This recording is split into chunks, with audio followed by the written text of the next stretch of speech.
thank you for joining us on this ceasefire moment. Grace versus law. We're continuing to look at the commandments and what ones we're able to keep and what ones we may no longer be able to keep.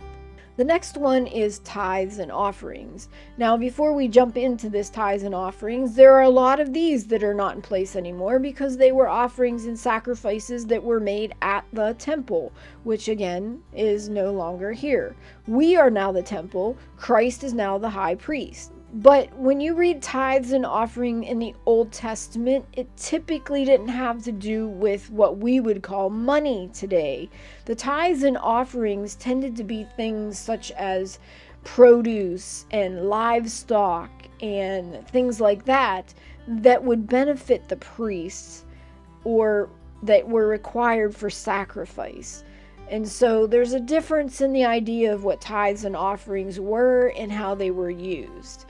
I'm not going to dive into whether we have tithes and offering today. That would be a whole different avenue to go down. But just when we're looking at tithes and offerings in this particular instance, it's referring to produce, harvests, and animals. Some of these that might, again, may still apply. It's kind of a gray area, but again, there's no sanctuary, there's no tabernacle, there's no temple. We are the temple, and there's no high priest, there's no priest, because Christ is our high priest. Do not bring the financial gain from God worship into the sanctuary of Yahweh. Do not delay to pay tithes and offerings to Yahweh at the sanctuary of Yahweh. Do not delay to pay vows to Yahweh at the sanctuary, and do not break vows and oaths to Yahweh.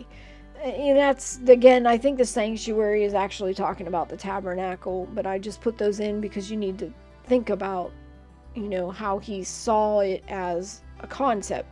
In his mind, part of your tithes and offering was the corners of a field that is reaped must be left for the poor.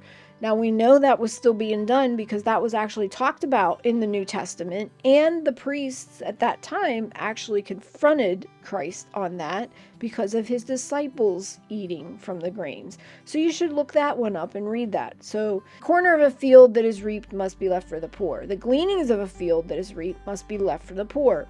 The forgotten sheaves of a field that is reaped must be left for the poor. Any remaining olives or grapes must be left for the poor. Any fallen grapes must be left for the poor.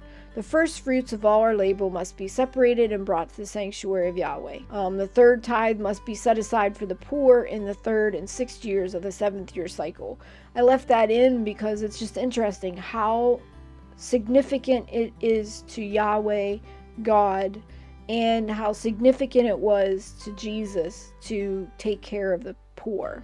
Tithes and offering must be presented to Yahweh with prayer.